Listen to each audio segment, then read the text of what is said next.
Hello, good morning. Good morning, magandang morning. Magandang morning sa lahat. Welcome po sa mga papasok. This is our second day of 22. Day 2 of 22 days OSHA construction training natin. No? Topic natin mamaya will be what's safety?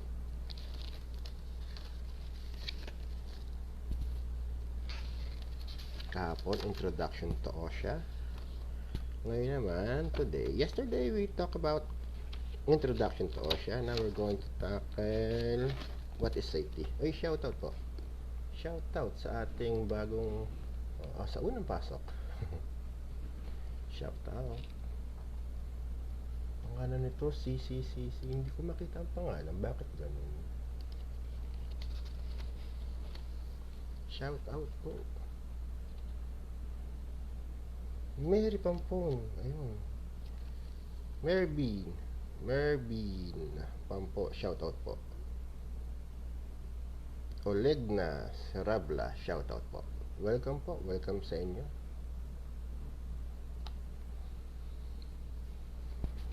Day 2 of 22 na tayo. Shoutout po sa inyo. Magandang morning. Pakishare na lang po itong ating ay Shalom Nieves de la Cruz. Shoutout sa iyo. Salamat sa pag-share. Pakishare na lang po yung ating live para marami ang makapasok, para marami ang makaalam na magsisimula na tayo. Diba?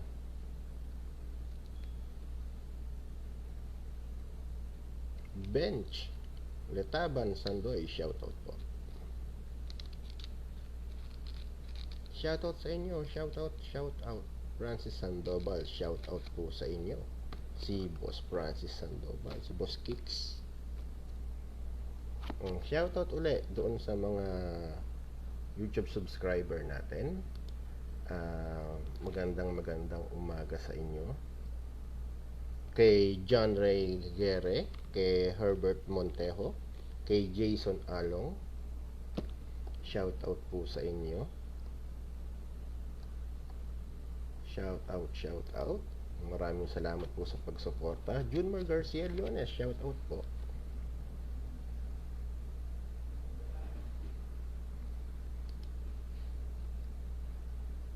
Kay Michael Vincent Espenar, shoutout. Thank you, Dad. Welcome po. Welcome. Always welcome.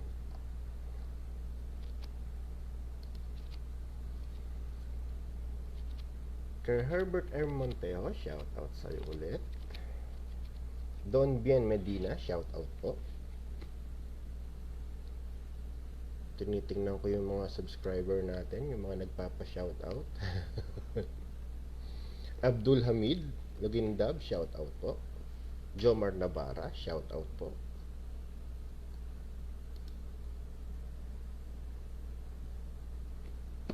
John No You See Me. John No You See Me, shoutout po. Mark Mendoza, Jimboy Mariano, Ray Cornel, Odong Honey Badger, Lot Santo Domingo, Christopher Ventura, Joe Navarro, shoutout po. Jeffrey Salabaria, Crystal G, shoutout po. Leon J. Rakis, shoutout po sa inyo. Maraming salamat sa mga pagsuporta sa YouTube channel natin. Nasa 702 na po yung ating subscriber.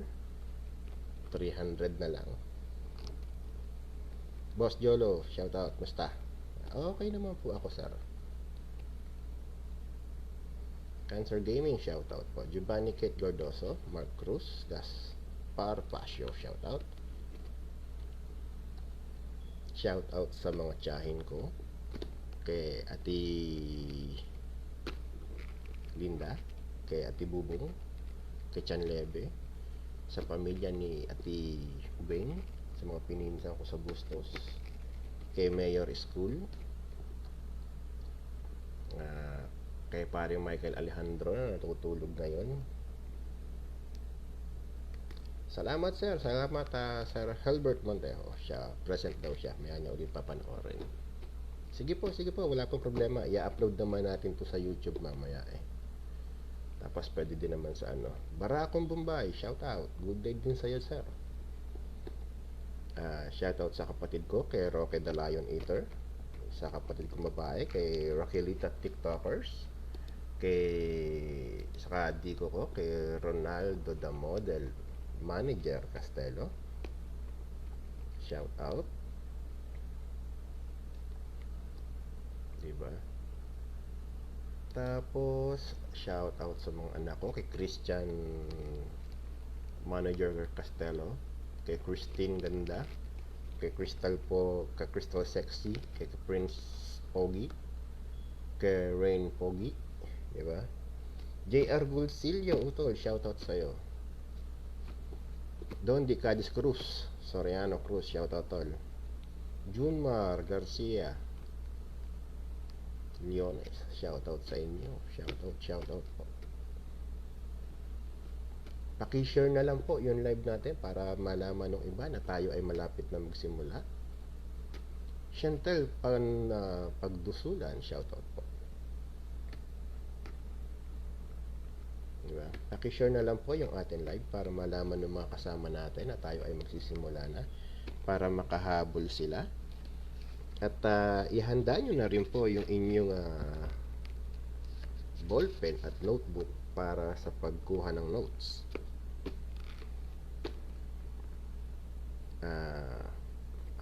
I would like to thank all my foreigner fans. Foreigner fans talaga eh, no? Pati foreigner eh, pati Indiano tsaka Pakistan pina-follow na rin tayo eh, no? Nice naman. Salamat po sa mga nag-share. Thank you very much for sharing our live. Please kindly do share our live para po malaman nila na start na tayo. At yun. Shout out kay Paring Berto. Sana magaling ka na. Sabi may lagnat ka raw. Shout out kay Babang Jose. Shout out kay Maring Glenn, kay Maring Carmen, kay Paring Jordan. Shout out sa inyong lahat dyan. Shout out sa mga kakwarto ko doon sa aking mga kasamahan sa kwarto. Isagani Guanyo, shout out po. John Mendoza, shout out po. Shout out sa mga kakwarto ko.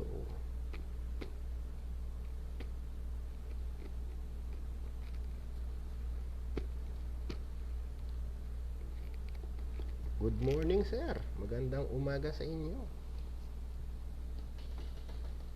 So pag naka 20 tayo ng nasa loob, start na po tayo, no?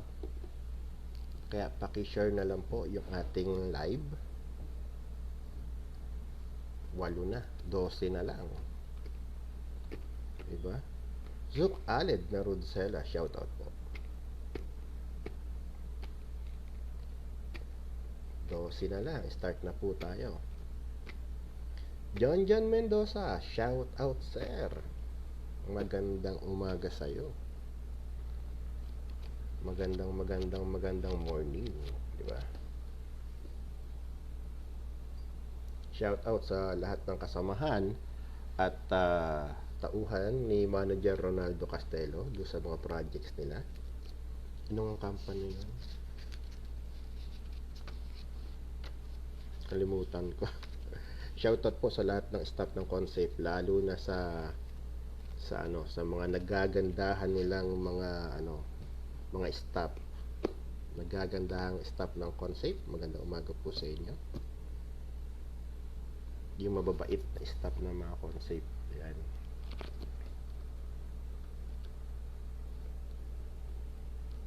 Shoutout po sa inyo lahat. Siyam na lang. Christina Escorial Rodriguez, shout out sa'yo, tol.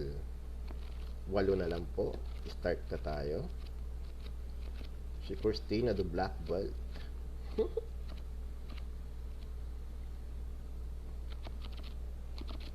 Hey, shout out po Sir Suk Aled.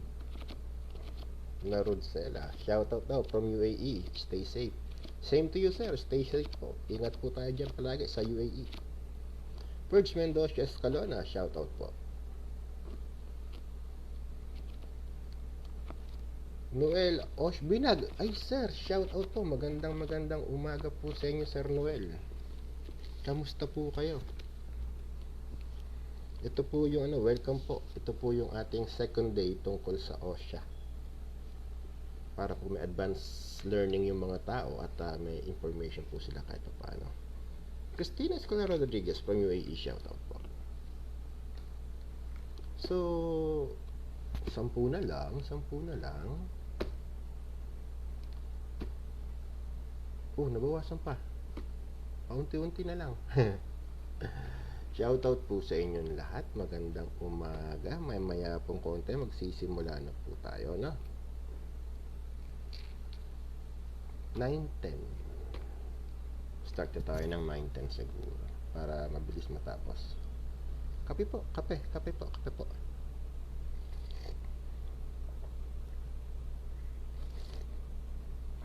Good day sa iyo, Sir Purge Mendoza Escalona. Sabi niya, good day, sir. Watching from Katif site. More power and God bless. Thank you po. Salamat po. Sabi ni Christina Rodriguez, miss you tol. Smile ka naman dyan. Uy, smile ako. Alak OSH. Larak OSH. Shoutout po. Magandang morning po. Joseph Estepa. Shoutout po. Miss you din. Kailan ka ba magpapanam-nam? Barik Naga.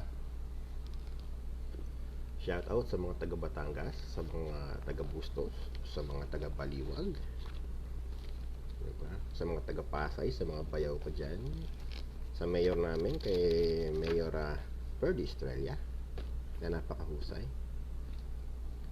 Larak OSH, shoutout po sa inyo. Magandang morning. Kamusta po, sir?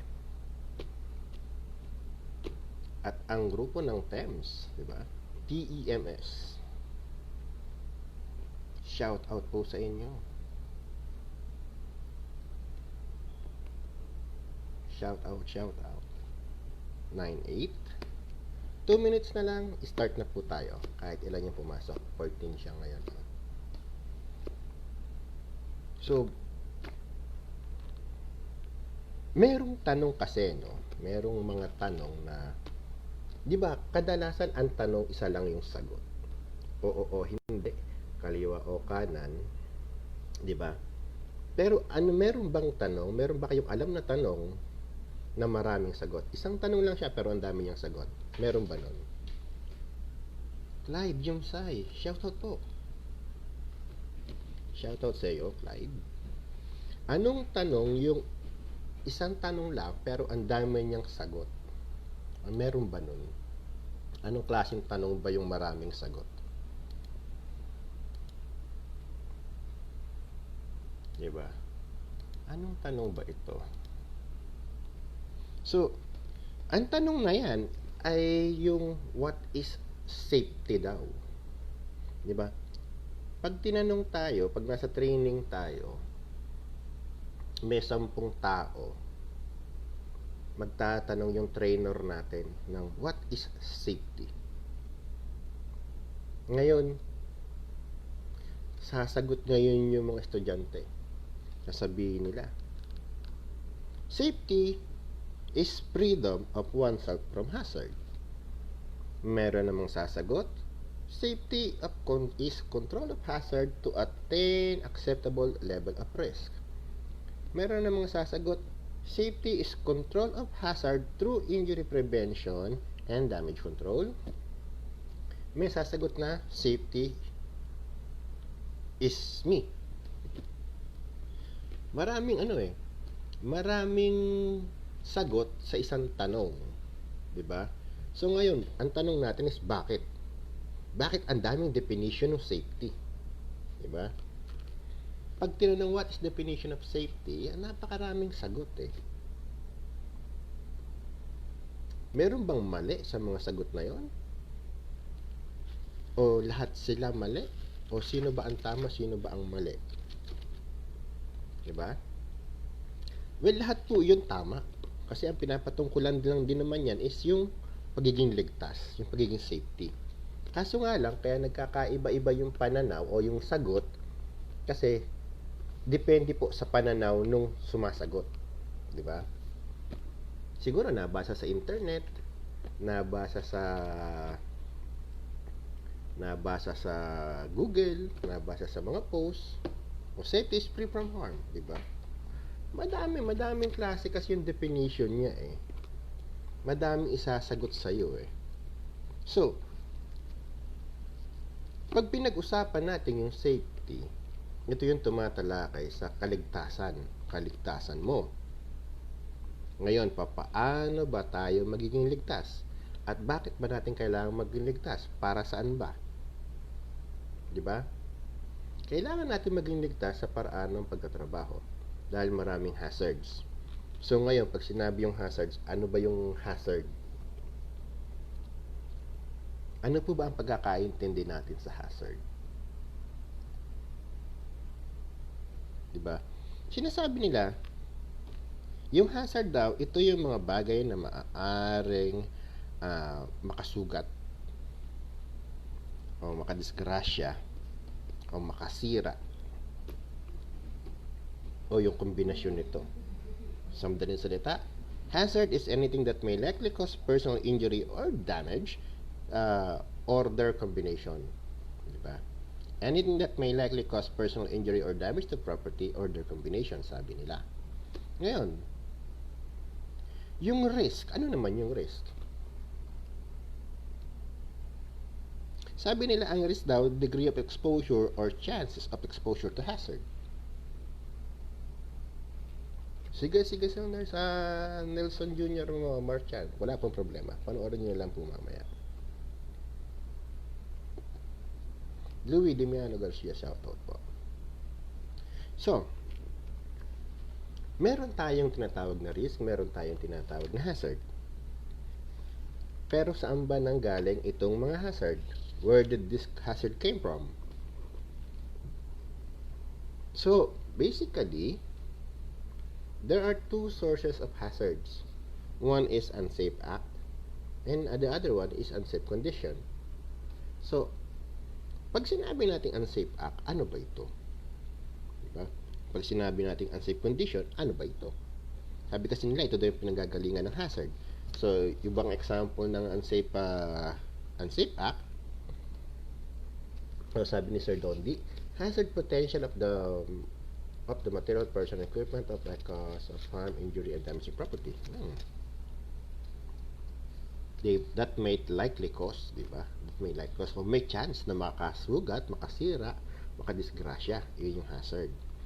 So, sinasabi din ano nga daw yung unsafe act? Sabi nila, unsafe act daw is failure to warn or secure unauthorized operation of equipment, removing, destroying safety devices, using defective equipment or tools, improperly use of PPE, horseplaying, operating at improper speed. Yun daw yung unsafe act. Now, yung unsafe condition naman, inadequate guards or barriers, defective tools, equipment or materials, inadequate warning systems, fire, explosion hazards, poor housekeeping and disorder, noise, radiation exposure, extreme of temperature and ventilation. Yun naman daw po yung condition. So, paano natin i-assess ngayon to? Diba? Paano natin nakakita na tayo, let's say sabihin natin nakakita tayong hazard. Paano ang gagawin natin? Non-compliance to safety protocol, di ba? Sabi nga ni Sir Sagani Guanyo. So, nakita na natin. Ngayon, alam na natin bakit ang dami ng definition ng safety kasi nga dumidepende to sa pananaw ng tao. Alam na natin ngayon kung ano ang hazard, kung ano ang risk. Alam na rin natin kung ano yung dalawang source ng hazards, which is unsafe act and unsafe condition. Alam na rin natin yung example ng unsafe act, Alam na rin natin yung example ng unsafe condition. Ngayon, ang tanong, papaano natin i-correct yung mga observations na meron tayo, na nakita natin? Di ba? Tayo ba ay magmamasid lang? Tayo ba ay kikilos kaagad? Tayo ba ay mag-iintay muna ng kaganapan? So, paano ba? Paano ba ang gagawin natin? Robin Castro, shoutout po. Paano ba ang gagawin natin sa pag-control ng mga hazard na to? Paano approach? God bless, balita na, ingat lagi dyan. Eto, ganun pa din. Mainam na kaysa wala, di ba? Ingat ka din dyan Vicenteng Ting Temenyo, shoutout po. So, paanong approach ba yung gagawin natin sa pag-solve ng mga hazards na meron tayo? O paano approach ba yung gagawin natin? Kasi meron tayong dalawang types we have two types of approaches Sabi nga, hazard from the people, equipment, material, hazard from environment. Yes, marami po talagang klase ng hazard, di po ba? So, paano approach? Kilos ni worker na walang safety ay unsafe act. So, paano approach po ang gagawin natin para ma-correct itong mga nakikita natin na unsafe act at unsafe condition? Diba? So, basically, sabi nga, meron daw tayong dalawang approaches. Ito yung proactive at reactive. Gabriel Sian Andreana, shoutout po. So, ano ba yung tinatawag natin proactive approach at reactive approach? Ano ba yun? Ano ba yung proactive at reactive? Kasi sabi nila, meron dalawang klase ng pagsugpo dyan, ng pagkilos sa reaction na gagawin natin Ito yung proactive approach at yung reactive approach. So, what is the difference between proactive and reactive? Diba? Ano nga ba? Pa-share na lang po nung live natin Paki-suyo na lang po ako kung okay lang sa inyo. Paki-share na lang po yung ating live. Yes, tama. Sabi nga ni Cirque, Aled Norod sila. Sir Cirque. Ano ba yung ano niya? Nahirapan akong bigkasin yung pangalan. Buyuri ako siya ay. Sabi nga ni Sir Alex, dapat daw proactive approach tayo. Joseph Bendiola, Latornas, tropa ni Utol Manager, shoutout po. Zeus Zoleta, shoutout po. Yun, sabi ni Sir Alex, dapat daw proactive. Sabi ni Sir Zeus, pro before, yung after daw, diba? Yung proactive yun at reactive yun, tama. So, ang dapat na approach natin, dapat palagi tayong proactive. Eric Carinioso, Katapang is watching. Shoutout po. Pa-share na lang po nun live kung okay lang po sa inyo. So, dapat po tayo ay palagi yung proactive as a safety. Ay, salamat kapatid na Robin Castro sa pag-share ng live natin. So, dapat bilang safety, proactive tayo sa lahat ng kilos, lahat ng aksyon na gagawin natin. Bakit? Kasi, kaya tayo nandito, kaya tayo na-hire ng kumpanya, Vladimir Kostov Demetrios, shoutout. Kaya tayo na-hire ng kumpanya o kaya tayo hinire ng company ay para maiwasang magkaroon ng aksidente sa kanilang lugar. Sa kanilang kumpanya na magdudulot naman eventually ng problema sa production at pwedeng ma-stop work yung trabaho nila, ma-penalize sila ng gobyerno, di ba? So, isa sa tungkulin natin ang hanapin yung mga potential hazards or tawag dito na mga bagay, things na pwedeng padisgrasya. Zeus Soleta, shoutout. Maraming salamat po sa pag-share ng ating live. Di ba?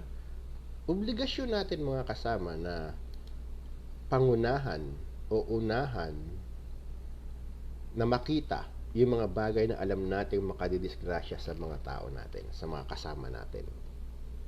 Obligasyon po natin yan bilang mga safety na hanapin, mag-imbestiga at tuntunin yung mga bagay na maaaring maging dahilan para makasakit, makapigil ng trabaho, makadisgrasya sa mga tao. Iyon yung tinatawag na pagiging proactive.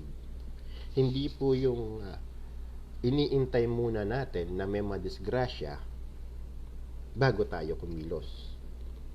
Iniintay muna natin na may malaglag na tao sa taas ng building bago tayo gumawa ng aksyon. Iniintay muna natin na may mga kuryente bago natin ipatigil yung trabaho. Yun yung pagiging reactive. Isang halimbawa na po niyan mga kasama ganito, no? Tumingin ka sa lamesa ninyo kung may lamesa kayo dyan, no? Sa lamesa. Maglagay ka ng isang bote sa may corner ng lamesa. Tapos, iposisyon mo to doon sa daanan ng tao. Ngayon, ano yung makikita natin dyan? Ano yung hazard? Alin dyan yung hazard? Alin dyan yung risk? At anong aksyon ang dapat natin gawin? Let's say, example natin, yung bote, naglalaman siya ng asido, ha? Ipinakapwesto siya sa may dulo, sa may pinaka-corner ng lamesa. So, ano yung hazard? Yung bote na may asido. Ano yung risk? Matalsikan ka kapag ka nalaglag to. Ano yung action na gagawin natin? Magiging proactive ba tayo o magiging reactive tayo? Maki, GMB, shoutout po. Salamat po sa pagpasok. Iintayin ba muna natin na bumagsak yung bote at may matalamsikan ng asido bago tayo kumilos? Or iaalis natin yung bote ng asido doon sa lamesa at ilalagay din sa tamang lalagyan niya. Diba? Bite. Sabi ni Vicente Ting, bite. Diba? Yun yung tinatawag natin na proactive at reactive approach. Ngayon, paano ba tayo na-expose naman daw sa risk, sa hazard? Pag physical hazard yung pag-uusapan natin, kailangan arm length yung layo natin. Isang dipa mo. Para masabi natin, expose ka sa physical hazard. Pag environmental hazard naman, ay napakalawak niyan. No? Kailangan kasi gumawa tayo o mag-isipin natin kaagad yung mga possibilities na pwedeng mangyari. Sabi nga, advanced thinking. Marvin Bendaguer, di mapili. Shoutout bro. Magandang umaga sa'yo. Iisipin po natin kaagad yung mga bagay na posibilidad na mangyari doon sa mga nakikita natin na hindi tayo sigurado kung ligtas. At pag nakita na natin o nakasigurado na natin na hindi ligtas ito, salam. Salam. Pag nakita na natin na hindi ito ligtas, mag-iisip na po tayo ng paraan kung paano ito mariresolba. Iyon po yung pagiging proactive. Inuunahan natin ng aksyon yung mga bagay na pwedeng mauwi sa disgrasya. Pons JR Jr. shoutout. So, ano ba yung sinasabing proactive safety? Di ba? Ano daw yung mga katangian na yon? Yung pagiging proactive safety daw, a mindset, commitment, behavior, at sinasabi din na a way of life, sabi nung iba. Di ba? Siyempre kasi pagka ikaw ay proactive ka, alert ka eh. Maalam ka eh. Di ba?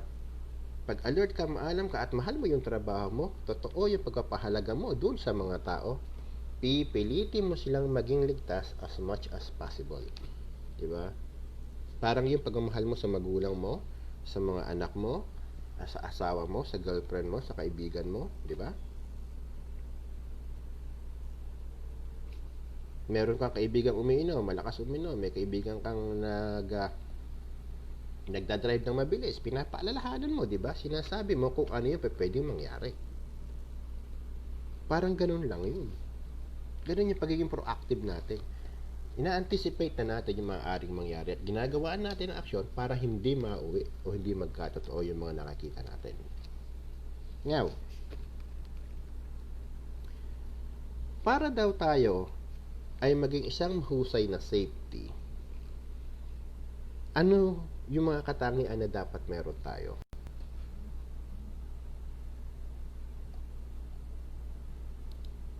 Diba? Kasi sabi nila, may mga katangian daw ang pagiging isang mahusay na safety. Meron kang dapat na skills. Diba? May certain skills ka na nare-require para ikaw ay maging isang dalubhasa at mahusay na safety. Ano-ano ba yon? Ano-ano ba yung katangian na dapat meron ka? Ano-ano ba yung dapat paghandaan? Sabi ni Sir Zeus, thinking advanced solutions. Siyempre, sir, tama. Sabi ni Sir Vicente Timenion, kung yayakapin sana ng kumpanya at ni worker ang safety na pinaparil sa worksite ay walang disgrasya. Dapat talaga pareho ang company at ni worker ay proactive sa safety. Ayun. Doon sa tanong natin na ano ba dapat yung mga katangian ng isang safety na meron ka para maging isang matawag na isang dalubhasa sa safety, sabi ni Sir Alex, kailangan knowledge, may ability, may training, may experience. Tama. Advance mag-isip, sabi ni Sir ni Bro Marvin. Ito yung mga katangian na dapat meron ka. O meron tayo. Bakit? Diba? Siyempre, kailangan natin itong mga ito para maging mahusay, mahasa tayo. Gaya halimbawa ng knowledge. Kailangan, pag safety tayo, knowledgeable tayo. Mas advance yung ating kaalaman kumpara sa mga pangkaraniwang manggagawa. Bakit? Kasi tayo po, mga kasama, ang nag-iisip ng paraan o nag-guide sa kanila para hindi sila masaktan. Diba? Isipin ninyo hindi tayo nurse, pero nakapagbibigay tayo ng first aid. Hindi tayo engineer, pero nakakagawa tayo ng corrective action sa mga unsafe act, lalo na sa mga bridges, crossover, sa mga excavation, di ba? Hindi tayo teacher, pero nakapagtuturo tayo. Hindi tayo doktor, pero nasasabi natin sa kanila yung hazards ng mga chemical. Hindi tayo mga chemist, pero nasasabi natin sa kanila. Kumbaga, pag nag-safety ka kasi, ang dami mong knowledge na matututunan, ang dami mong maiintindihan. Kailangan lagi tayong advance. Hindi pwedeng pag tinanong tayo ng ating worker, safety enan, ano gang magandang dito? Ano ba yung pwede mangyari sa akin kapag nasinghot ko tong usok ng yung amoy ng chemical? Dahil ako'y wala namang alam, malay ko ba? Hindi naman ako factory, hindi naman ako gumawa niyan. Diba? Itanong nyo doon sa factory, doon sa gumawa niyan. Doon nyo sa itanong kung ano ang niyan. Hindi ganun. Kailangan kapag nagtanong sila sa'yo, masasagot mo sila. Safety yan, ano ba ang epekto sa atin ng say, alikabok? Bakit kailangan namin mag-PPE? Bakit kailangan namin mag-dasmas? Diba? Nung nakaraan kasi, masabi ko lang, nung nagsisimula pa lang ako, may nagtanong sa akin yan. Meron kaming housekeeper, pinagsusuot ko ng PPE. Pinoy. Bago pa lang ako noon bago pa lang sa safety. Sabi ko, sir, pakisuot naman yung dasmas natin. Ang sagot sa akin, bakit? Sabi ko, sir, kasi makakasama sa katawan yan. Mahisingot mo yung alikabok. Bakit makakasama sa katawan ko? Sir, kasi uubuhin ka dyan Bakit ako uubuhin? Kasi sir, hindi ko maipaliwanag kayo. Sabi ko, sige sir, bukas sabihin ko sa'yo kung bakit masama. Talagang nag-research ako, hinanap ko kung bakit. Tapos pagbalik ko, nakita ko kinabukasan, nakita ko ulit siya, nagganong pa rin trabaho, nag-housekeeping pa rin sila. Sinita ko ulit, pinagsabihan ko ulit, binanatan na naman ako ng tanong. Yung tanong niya sa akin kahapon, binalik na naman niya. So sabi niya, bakit masama? Bakit kailangan namin magsuot ng mask? Sabi ko, para hindi niyo maamoy yung alikabok, hindi niyo masinghot. Bakit? Ano ba maging epekto ng alikabok sa katawan? Sabi ko, pag nasinghot mo yan, didiretso sa baga mo yan.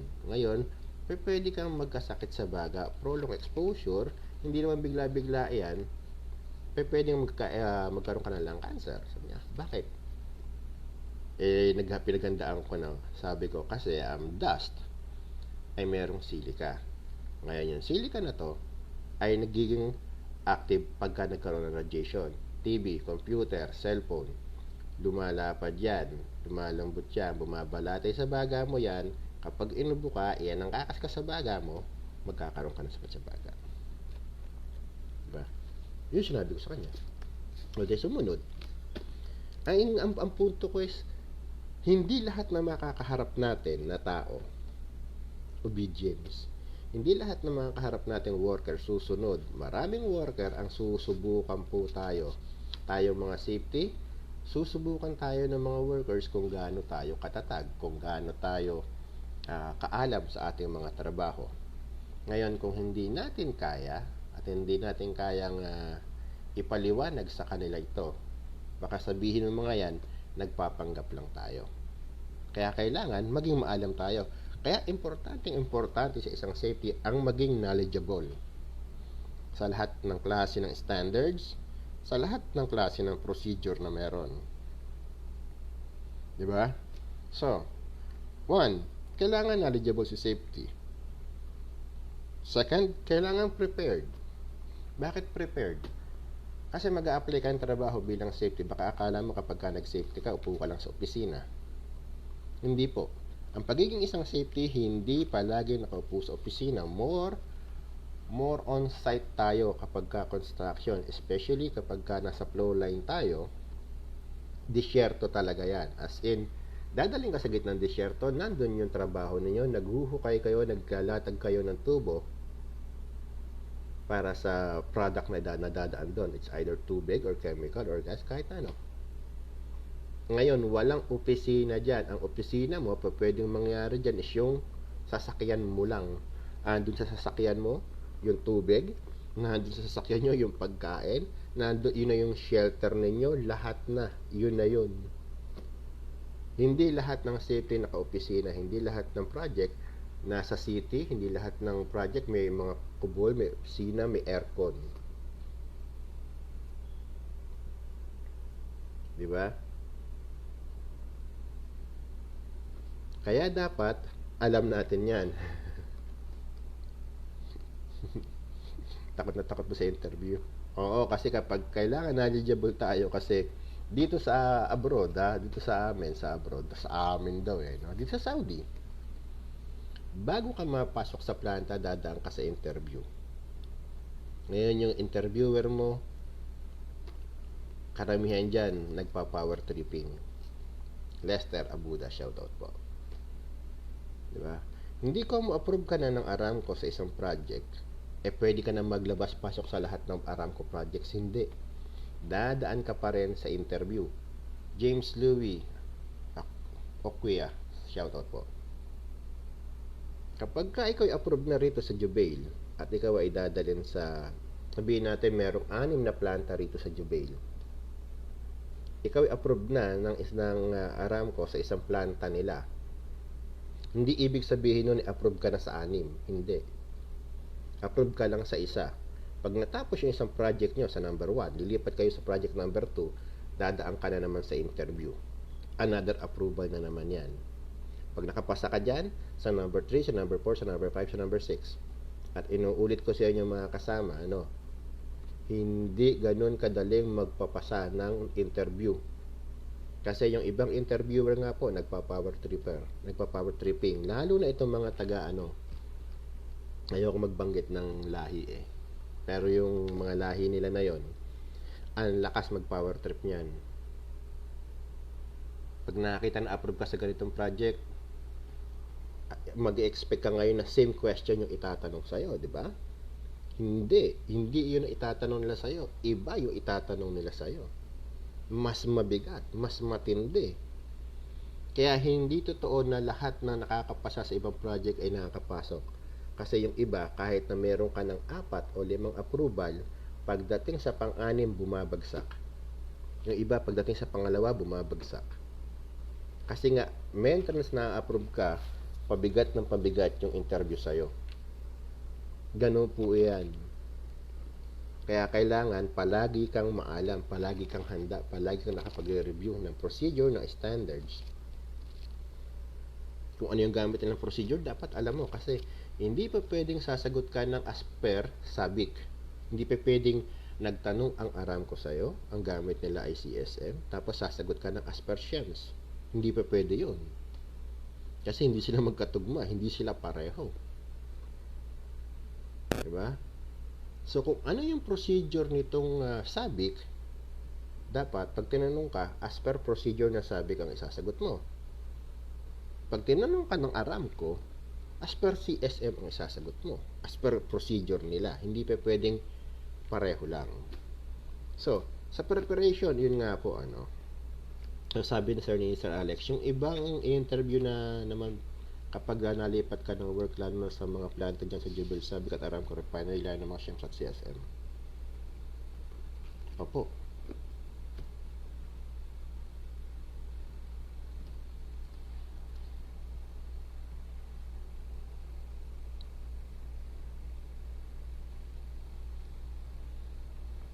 Kape tayo.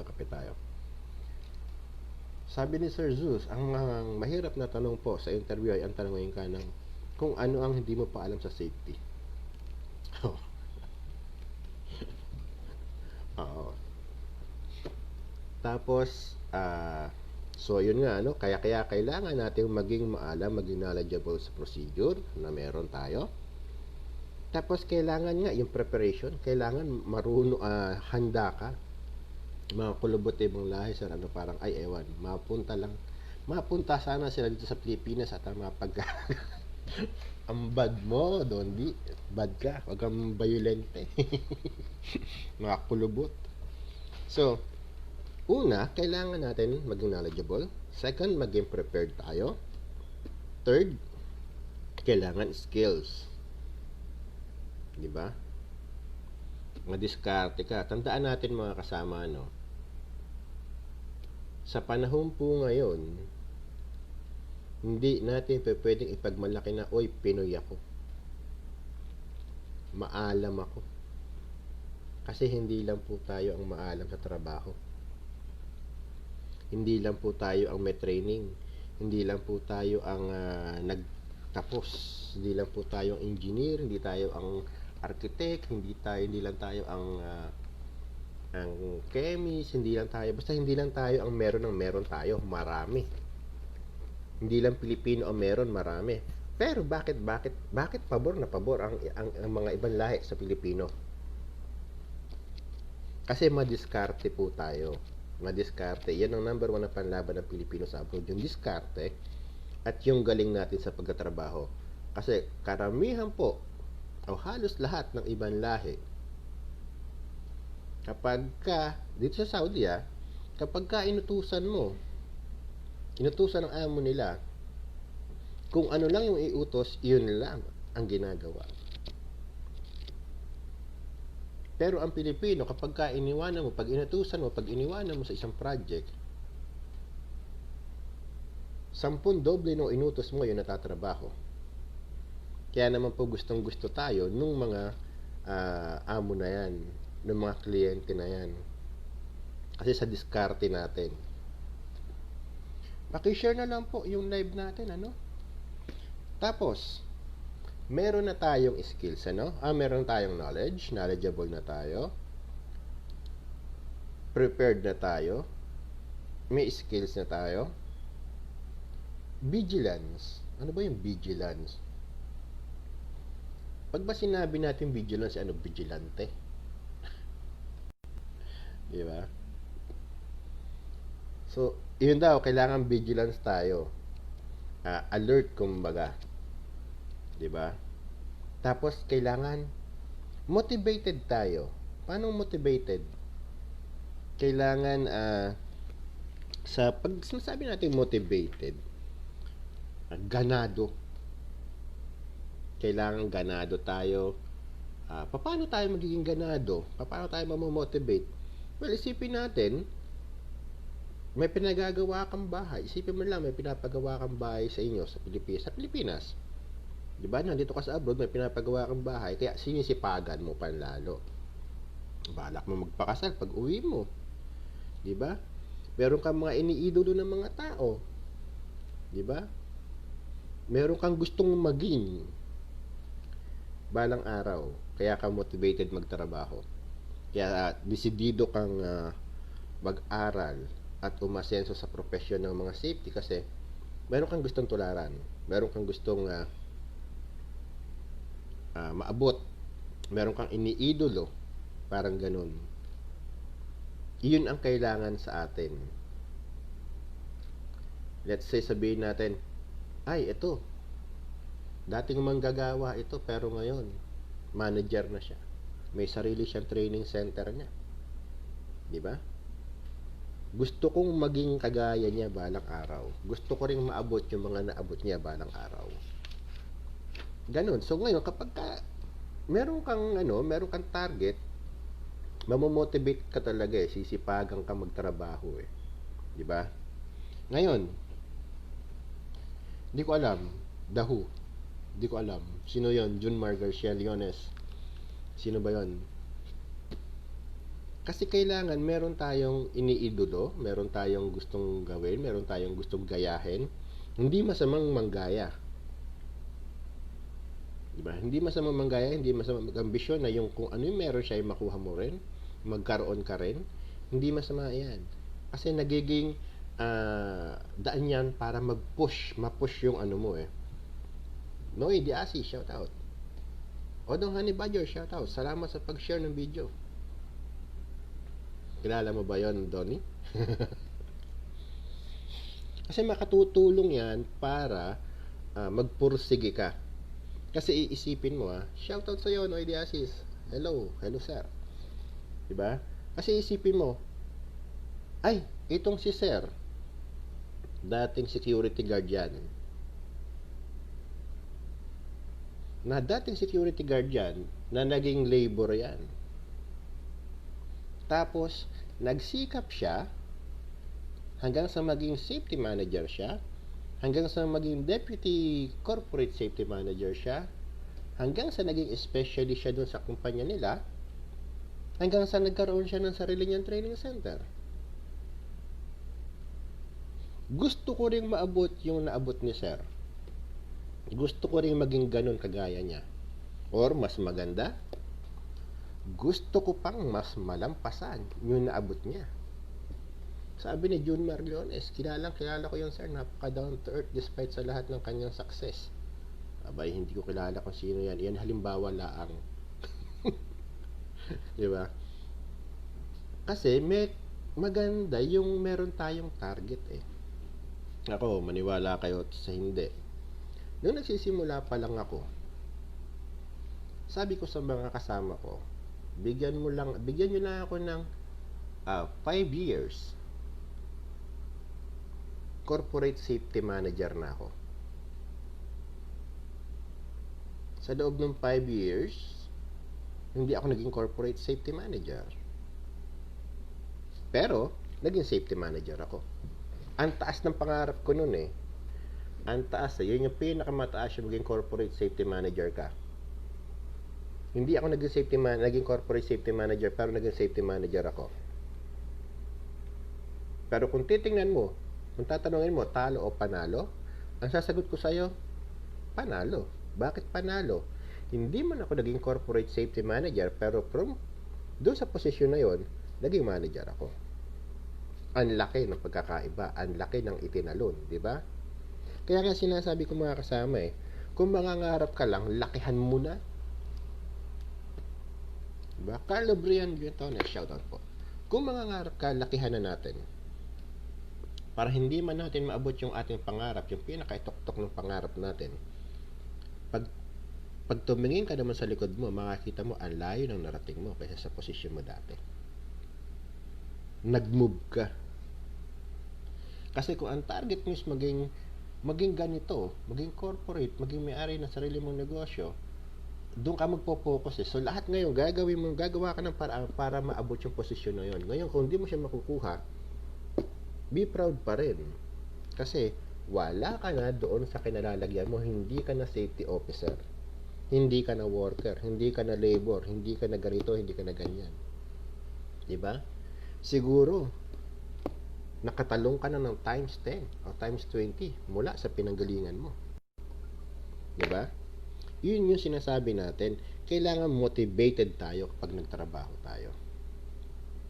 And, yun last na kailangan nakatangian ng mga safety is communication. Bakit communication? Ay kailangan po mga kasama sa safety, hindi tayo mahiyain. Kailangan makapal ang pace. Parang ganito. Yan. Kita nyo abs ko? Ayan, abs ko. Kung yung iba ang abs nila 6 lang, ako 7. Ito yung isa sa baba. Kaso sa baba nag-umpisa yung abs ko pababa na yan. 'Di ba?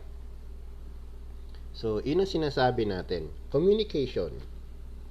Kailangan sa safety hindi ka mahiyain, buuan loob mo. Kasi darating po yung time na aakyat ka sa stage, magsasalita ka sa mga tao.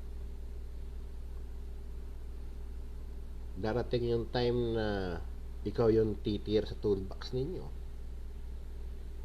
Ngayon, kung mahiyain ka, paano na? Ano yan, pag akyat mo sa stage, marami po ako karanasan sa ganyan. Napakarami ko pong nakita na mahuhusay sila sa site.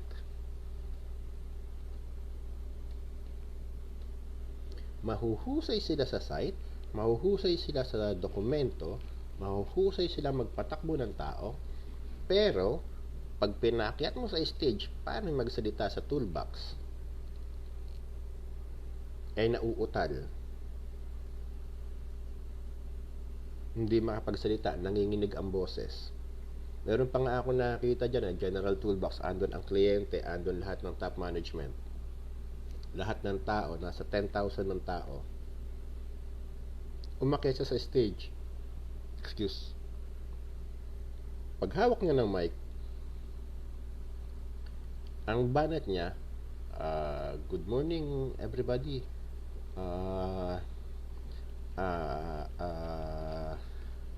Safety first. Wala na. Tawanan na yung mga tao. Kasi nga, kapag ka ikaw hindi ka sanay makipag-usap sa mga tao, mahiyain ka, hindi mo ma-deliver yung saloobin mo. Hindi mo ma-deliver ng maayos kung ano yung gusto mong iparating sa kanila. Hindi ka makakapag-communicate ng malinaw sa kanila. Yung ibang safety, takot mag-abroad. Bakit? Kasi sa Inglesan. Diyos ko po, Rudy, dito po sa atin, sa Saudi, kahit yung mga Amerikano, English Carabao na po. Mahusay pang mag-English si Jimmy Santos. Kapag ka narinig mo mag-uusapan yung mga tao din Hindi po pinag-uusapan din yung pagkahusay mo sa grammar, yung napaka-fluent mo sa salita. Hindi Dito, ang pinag-aanuhan dito is kung paano mo ma-deliver yung informasyon mo doon sa kausap mo. Kahit English Carabao yan, kahit English donkey, sabi nga nila yan, maiintindi, okay lang yan, basta maiintindihan nung kausap mo yung gusto mong iparating sa kanya. Kaya huwag kayong matakot. Sabihin niyo na, sir, mahina ako sa English Hindi problema yan. Napakarami pong safety rito, especially ibang lahi, ni hindi marunong magsalita ng English. Pero nakakapasok. Although, kailangan talaga natin matutong mag-English kasi nga, di ba? Yun yung pinaka-worldwide use na language na gamit for communication. Pero hindi naman kailangan na napakagaling mo pagdating sa safety, especially dito sa Saudi. Hindi. Kasi ang mga kausap mo, hindi naman lahat din magaling sa English. Babanatan ka pa na yung how many, di ba? Magkano how many? How many? You buy me this, how many? Yung how much, how many na, di ba? So, wag po kayong panghihinaan ng loob. kung gusto niyo mag-abroad, madali lang po. Basta meron tayo nito. Knowledge, preparation, skills, shoutout po Sir Carlo, vigilance, motivation, at communication skills. Diba? Basta meron ka yan. Sabi ni Sir Junmar Garcia Leones, sabi niya, Sir, share ko lang. Natuto ako magsalita ng Hindi, Urdu, para lang makapag-communicate sa newly hire. Tama. Ako, natuto ako mag-Arabic. Natuto rin ako mag-Hindi, mag-Urdu, para lang makakapag-communicate sa kanila. Good morning, sir. Good morning, sabi ni Sir Carlo. Good morning daw. Good morning din po. How much time? How much time, Sir Alex said? How much time? You go downside. Go upside. Go side. Where side? Right side, left side, upside, downside. Diba? Yun eh. So, hindi mo kailangan maging maging perfecto rito. Jamal Manglor, shout out. Hindi mo maging perfectong maging dito pagka sa Inglesan. Hindi. Huwag kayong mailang, huwag kayong matakot magsalita. Kasi maraming paraan para makipag-communicate sa mga tao. So, ano ba? Sinasabi natin ngayon, meron na tayo, di ba? Barabar, sabor, shwe-shwe. Aywa. So, sinasabi natin, alam na natin kung bakit marami ang meaning o definition ng safety. Alam na natin yung hazard. Alam na natin yung risk. Alam na natin yung dalawang source ng hazard, yung unsafe act, unsafe condition. Alam na natin example ng unsafe act. Alam na natin example ng unsafe condition. Marilu Heronimo, shoutout po. Alam na din natin yung types of approaches na dapat natin ginagawa. So, alam na rin natin yung pagkakaiba ng proactive at reactive na safety. Alam na rin natin yung mga dapat na katangiang meron ng isang safety. So, almost okay na, di ba? So, ang tanong na lang is how to start safety ba? Salamat. Salamat, Sir Jamal. Glad to see you also. Salamat sa pagpasok. Salamat. Okay naman ako.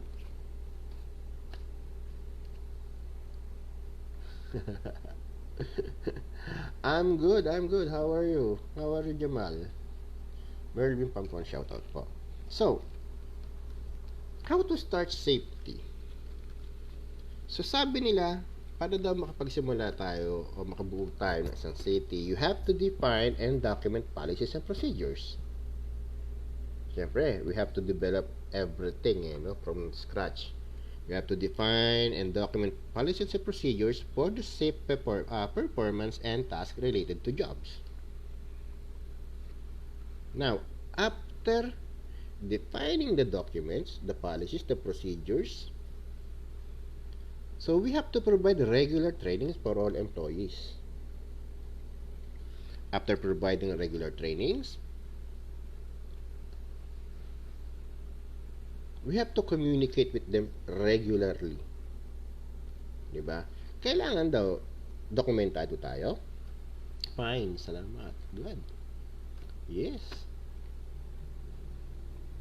Doon sa ating dokumento, sabi ko nga, yung pinag-aralan natin, yung nakaraang video natin, yung sa dokumento, sa policies and procedures, kailangan, andyan yung company statement mo, yung policy nyo, yung procedures ninyo, etc. Kasama din dyan yung trainings. Kasama din dyan yung arrangement ng mga tao. At syempre, pagka nagawa na natin to, as a safety, wag tayo dapat na balisawsawin o hindi tayo dapat balisawsawin. Should not be like, babatiin kita ngayon, bukas hindi. Ngayon, may pakialam ako sa'yo. Mamayang hapon, wala na. Bukas, masungit na naman ako, bawal na naman to. Sa susunod na araw, wala na. Di ba? Yes, sabi nga ni Sir Alex, kailangan clear roles and responsibility. Roles. Di ba? Kailangan consistent tayo sa ginagawa natin. Kung pinapahalagahan natin sila, pahalagahan natin sila araw-araw. Hindi yung papahalagahan mamamaya, ngayon, mamayang konti. Hindi na. Bukas meron, sa makalawa, wala na naman. Huwag ganun. Hindi dapat ganun. Kasi kapag ganun ang mangyayari sa atin, hindi tayo paniniwalaan ng mga tao. Hindi tayo susundin ng mga tao. Now, kailangan din magbibigay tayo ng kahit simple appreciation dun sa mga tao. Paano simple appreciation? Kunyari, nakita mo nga itong tao na to, wala naman siyang violation. Di ba? Ayos naman yung ginagawa niya. Anuhin natin, appreciate man lang natin yung yung tao. I mean, kahit yung tap on the back lang, tap on the shoulder lang, sabi mo lang na, Rainan, good job. Okay na yun. Nakita mo siya na maganda yung ginagawa niya, purihin mo. Wala namang bayad yung pagpuri at pagkilala sa mga ginagawa nila. Sabi nga ni Sir Alex, consistent on what we really do, either maintain or improve the safety culture. Tama. Sabi ni Sir, shoutout pala kay Sir Bedayo Fontanilla, Calarat Glen. Shoutout po. Diba? Walang masamang ma-appreciate yung kakayahan ng mga tao na ginagawa nila, lalo at maganda naman yung ginagawa. Rico Villarmino. Tapos, akong ginagawa ko nung nandun ako sa Aramco, kada sahod, bumibili ako ng load. From my own money, from my own pocket, galing sa sahod ko, babawasan ko yung allowance ko. Sian Soleta, shout out. Salamat sa pag-follow. Paki-share na rin po itong ating live kung pa pwede. Bumibili ako ng load at yung load na yon ipinamimigay ko doon sa mga tao. Ginagawa kong reward. 200, 300 real na load na tigta 10 yung card. Pamimigay ko siya. Kabsa party. Pa pwede rin. Diba? Mary Jane Santos, shout out. Akong ginagawa ko, bumibili ako ng load, pamimigay ko sa kanila. Kahit naroon ako sa Sabik, pagka umiikot ako, lalo na yung mga hole watchers, tatanungin ko yan, pwede ba akong pumasok? Sabihin niya, sir, no. Why? You're not allowed. Sabihin ko, I'm the safety manager, why I'm not allowed? Sabihin niya, sir, even though you are safety manager, you are not allowed because you are not part of the system. What system? Sabihin ko na lang na ganun. Yung group ang sinasabi niya, pero system ang inaano nila. So, pagka ganun, ma-appreciate mo na itong tao at is knowledgeable, alam yung trabaho na ginagawa niya, binibigyan ko sila ng award. Mary Jane Santos, shoutout sa'yo. Magandang hapon po. Shoutout po sa inyo. So, yun po yung ginagawa natin, binibigyan natin ng pagkilala yung mga tao na karapat-dapat. Dahil kasi tandaan natin mga kasama, yung konting pagkilala mo na yan, yung konting load na ibinigay mo, napakalaking tulong na po doon sa mga worker na yan kasi na-appreciate nila yan ng sobra. Especially kapag meron silang mga certificate na makukuha. Ako nga, nagpa-implement ako noon sa site namin, yung mga safety officers natin, magbibigay sila sa atin ng pangalan ng mga tao na candidate for safety awards. Kunyari, safest worker, safest supervisor, officer of the month. Tapos pagdating ngayon ng toolbox, Magugulat na lang sila. So, nakapwesto sila lahat, di ba? Nakalinya. Magugulat na lang sila pag tinawag yung pangalan nila.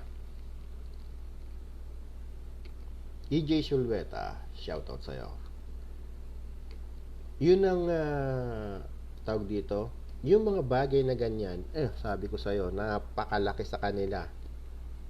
Ipinagyayabang talaga nila yan. Chris Cross, shout out po sa'yo, boss. Kay admin manager, kay Chris Cross, at saka kay B. Sa aming boss Wasto Mendoza, kay Sir Chris Kayanan, shoutout sa inyo. Sabi mo dyan, shoutout po. Meron pa nga mga experience yung mga kasama no? Yung certificate at saka yung kanya makukuhang load na 10 real, iyayabang niya yan sa mga kasama niya, yung sa mga kababayan niya. Tapos yung mga kababayan niya magpapa Pepsi. Magpapa Pepsi yan. Magpapabili ng kubos yan. Tapos yung kanilang kung roti, minsan magpapakabsa yan. Magpapa soft drinks yan. Biruin mo, halaga 10 real na load. Tapos yung certificate syempre. Pero yung ginastos niya mga nasa 30 real, 50 real. 'Di ba? Kasi sa kanila hindi nila tinitingnan yung liit o yung amount ng ibinigay mo. Ang tinitingnan nila is yung na-appreciate mo yung ginagawa nila. At kapag itong mga kasama, ginawa natin sa site, yung pagkilala sa kakayahan ng mga manggagawa, magugulat ka, ang daming gumagawa ng maayos, ang daming nagtatrabaho, ang daming sumusunod sa'yo sa safety sa patakaran. Pero kailangan lang, pag sinasimulan mo yan, hanggang sa matapos ang project, meron ka. Kailangan consistent ka. Hindi pwedeng 10 tao lang yung bibigyan mo sa loob ng 1 taon o sa isang project ninyo. Hindi pwedeng mamimili ka lang ng bibigyan. Hindi pa pwede yon. Kasi kapag gaganyan, mas marami yung hindi susunod o marami yung mananaghili ba, tawag doon? Yung magsasabi ng, bakit ito binigyan? Siguro namimili lang sila.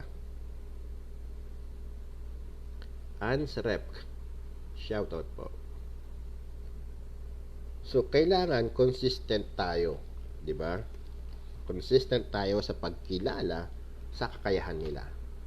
Hindi tayo pa ningas kugon. So, iyon po yung ating nilalaman ng talakayan, no? At paalala lamang po sa mga safety na kasama natin. Meron pong 5 klase ng safety ang alam ko. Ngayon, mamimili lang kayo kung saan kayo nabibilang doon. 1. Those who make things happen. Elmer Jonas Manga, shoutout sir. God bless din sir. 2. Those who think that make things happen. 3. Those who watch things happen. 4. Those who wonder what happened. 5. Those who did not know that anything had happened. Diba? 5 klase ng safety. Merong safety dyan na kumikilos, yung proactive, yung gumagawa.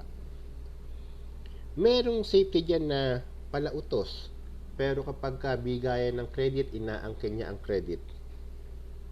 Siya yung sikat, siya yung bida, pero hindi naman siya yung nagtrabaho. Pangatlo, meron naman dyan mga safety na fire extinguisher o nakatanghod lang. O yung tatawag nating taga-tanawan. Ano yung safety tanawan? Yung nakatingin lang. Kayo, nagpapalinis kayo sa area nyo, siya nakatingin lang sa inyo. Okay. Parang ganun lang no? Meron naman dyan yung mga patay oras lang. Yung mga hindi na alam kung ano ang nangyayari. May drill na pala. Natutulog pa sa pansitan. Diba? At meron naman dyan na talagang walang alam sa nangyayari. Yung wala siyang pakialam. Hindi pala siya dahil sa wala siyang pakialam, kundi dahil wala talaga. Hindi mo malaman kung bakit nandun, kung ano ang silbi niyan. So, kayo ang mamili mga kasama. Kayo ba yung taga-tanawan? Taga-tayuman? Tayo ba yung security guard? O tayo yung gumagawa? Yung taga-tanawan, yung taga-tanawan yung nakatingin nga lang. Yung tayuman, parang fire extinguisher yan. Kapag inilagay mo dyan mo din babalikan. Compliance, display, kumbaga parang maniking. So, meron tayong tanawan, meron tayong tayuman, meron tayong lugaw na safety. Ano yung lugaw na safety? Ito mga kasama yung tinatawag ko na lugaw na safety. Pag dinala mo sa site, ikot yan. Ikot lang ng ikot, ikot lang ng ikot, ikot lang ng ikot, pero walang nangyayari. Nag-uubos lang ng oras. Tapos pupunta sa mga smoke shelter, pupunta sa mga pahingahan, magsiya-selfie. Diba? Kaya mag-EML. Kaya aatak, diba? O tayo yung safety na proactive. Mamili tayo kung saan natin gustong mapunta. Ano yung gusto nating mangyari sa atin. Because at the end of the day, itago mo't itago, ipakita mo't ipakita, sadyain mo o hindi, may makakakita at may makakaalam ng ginagawa mo. At ang resulta nito, nasa iyo pa rin. Nasa atin pa rin. Ever wonder why napakaraming safety ang ilang pung taon na pero iyon pa rin sila? I'm not saying na yun ang dahilan. Meron silang dahilan na gusto nila kung bakit doon pa rin sila nakapako sa posisyon na yan. At meron naman talagang mga safety na kahit anong gawin, hindi maka-move on. Pero merong mga safety na bago pa lang, 1 taon pa lang, eto na agad siya. Mag-isip tayo, bakit meron mga ganyan? Meron mga bagong safety na 1 taon pa lang sa kumpanya, ang taas na agad ng posisyon. Meron mga safety na ilang pung taon na sa kumpanya, nakapako sa posisyon. Meron mga kumpanya na may bagong pasok, naungusan pa yung mga matatagal. Ano yung meron sila? Ano yung mga umaangat? Ano yung katangian ng mga umaangat na safety na wala doon sa mga naiiwan? Diba? Kaya mag-isip tayo. Sa safety, hindi naman pagalingan Pero paramihan ang nalalaman. Yung nalalaman mo, makakatulong yan para magligtas ng buhay. Sa safety nga, the more you know, the better. Diba? Hindi pa pwedeng nakapako ka lang sa kung ano lang yung alam mo ngayon. Kailangan marami kang alam.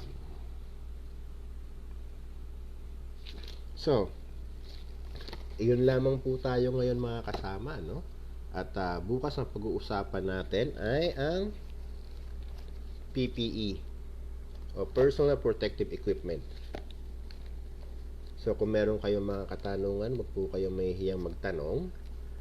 At kung meron kayong gustong malaman pa, just follow me po sa Facebook. At subscribe na kayo sa YouTube channel natin. Tapos, share, like, ring the bell para maging update kayo sa mga videos na gagawin pa natin. So, this is day 2 of 22 ng ating construction industry training, no? sa OSHA natin. So, bukas nga is sa personal protective equipment. Mas marami tayong matututunan bukas with regards sa standards ng mga PPE. Kasi baka mamaya ang alam natin, isang klase na ng standard. Tandaan natin, napakaraming klase ang standard ng mga PPE. Hindi lang siya ANSI. Hindi lang American standard ang meron. Napakarami po. Ngayon, paano tayo makasisiguro na yung standard na yan alam natin? So, bukas pag-aaralan po natin yan lahat. So, hanggang sa muli mga kasama, no? Dondi, shoutout sa'yo ulit. Maraming salamat. Ingat-ingat dyan. Sabi ni Sir Carlo Loban, Boss Renan, salamat na late na po ako. Okay lang. Sabi nga nila, better than late than nothing.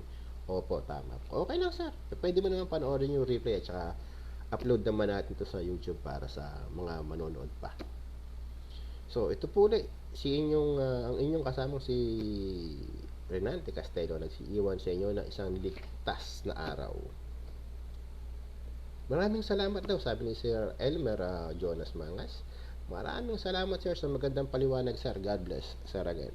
Ay, maraming salamat din po. Ingat-ingat po tayong lahat.